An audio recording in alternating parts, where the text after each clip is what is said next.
안녕하세요. 증시브리핑 한해솔입니다.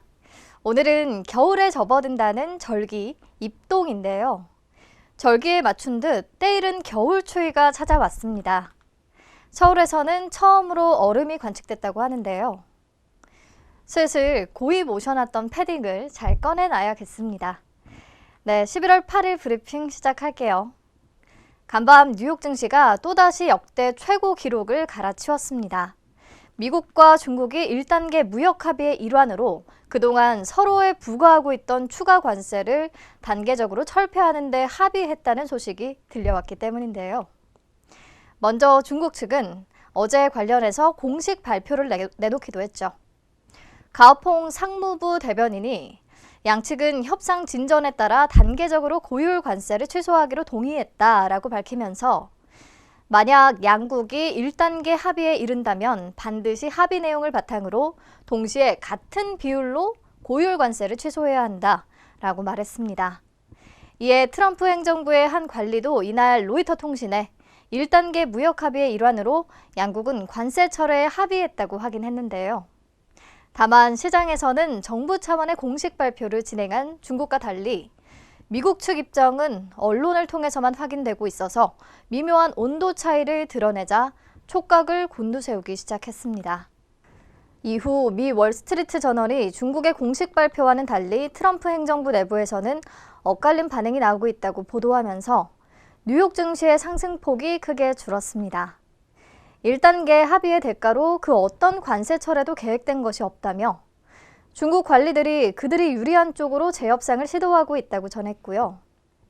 로이터 통신에 따르면 미국 백악관 내에서는 격렬한 내부 반발이 나오고 있다고 합니다. 대중 강경파들이 관세 철폐에 직접 제동을 걸고 있는 건데요. 이들의 논리는 크게 두 가지입니다. 하나는 관세 철폐가 지난달 11일 워싱턴에서의 고위급 회담 직후 트럼프와 류허 부총리 간 1단계 구두 합의에 포함되지 않았다는 점입니다. 약속도 없었던 만큼 굳이 중국 측 요구를 받아들일 필요가 없다는 얘기죠. 다른 하나는 만약 관세 철폐를 강행할 경우 2단계, 3단계 협상에서 중국을 움직일 미국의 레버리지가 없어진다는 논리입니다. 결과가 어떻게 날지는 좀 더 지켜봐야겠네요. 네, 현재 시각 오후 1시 25분 지나고 있는데요. 국내 증시 흐름 짚고 가겠습니다. 관세 철폐 가능성 소식에 장중 2150선 위로 올라서기도 했던 코스피 지수는 외국인이 대규모 매도 규모를 늘리면서 2138선까지 떨어진 상황이고요. 670선까지 올랐던 코스닥 지수도 외국인 기관 동반 매도세에 하락 전환했습니다.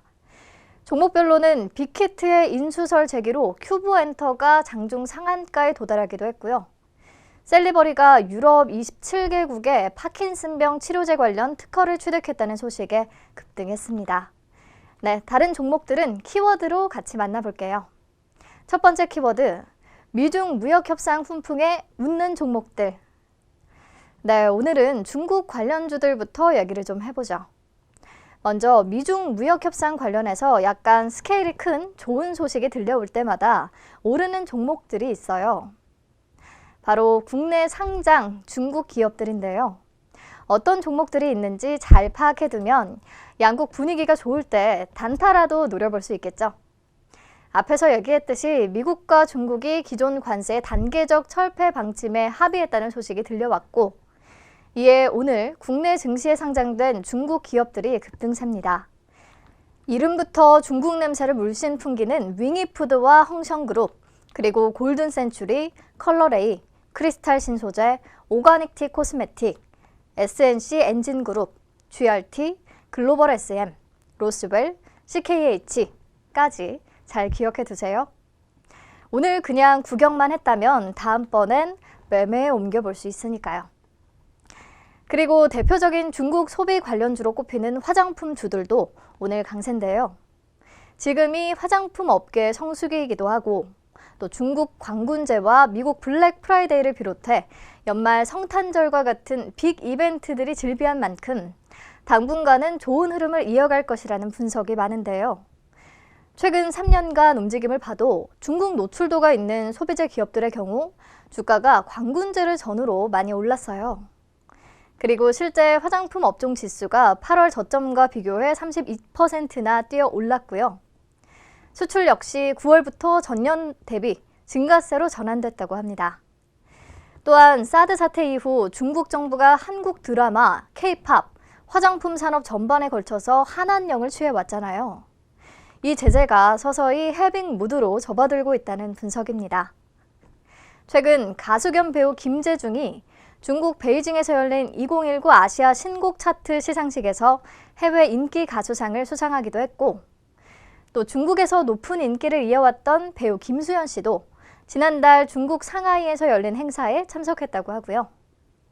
갓세븐과 위너 등 K-팝 아이돌 그룹들도 중국 팬사인회를 추진 중이라고 하네요.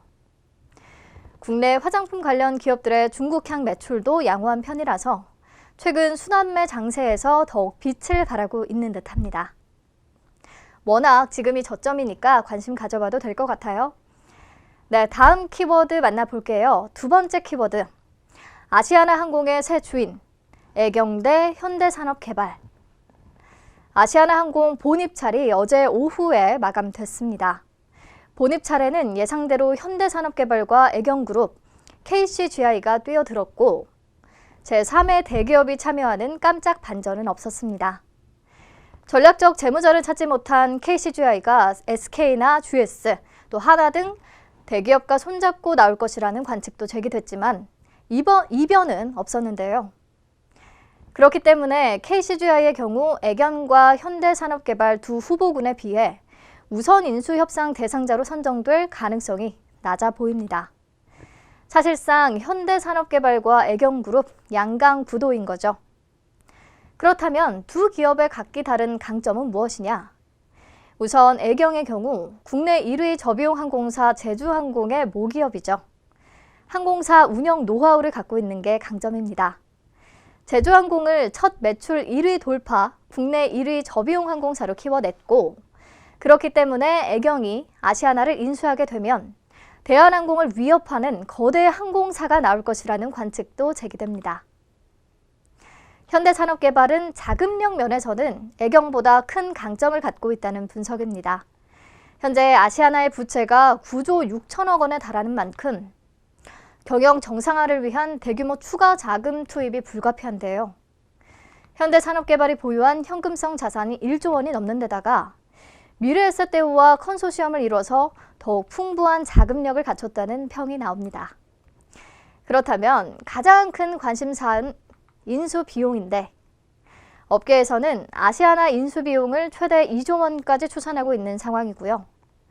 현재 금융투자업계에 따르면 HDC 현대산업개발 컨소시엄이 2조 4천억 원 정도를 써냈고, 애경 컨소시엄이 제시한 금액은 2조 원에 못 미치는 것으로 전해지고 있습니다. HDC 컨소시엄이 매입 가격을 월등히 높게 적어냈기 때문에 현재까지는 아시아나항공의 새 주인으로 HDC 컨소시엄이 가장 유력하다고 알려졌습니다. 이에 오늘 시장에서는 금호그룹주가 동반 강세인데요. 아시아나항공과 아시아나 IDT, 금호산업 우선주, 에어부산, 금호산업 모두 오름세고요. 반면 인수 본입찰에 참여한 애경산업과 HDC 현대산업개발이 동반 하락세입니다. 네, 금호산업은 앞으로 1, 2주간 심사를 거쳐서 우선 협상 대상자를 선정할 예정이라고 하고요. 이후 실사와 협의 등을 거쳐서 다음 달 주식 매매 계약을 체결하고 모든 매각 절차를 올해 안으로 마무리하겠다는 방침입니다. 네, 오늘 증시 브리핑은 여기서 마칠게요.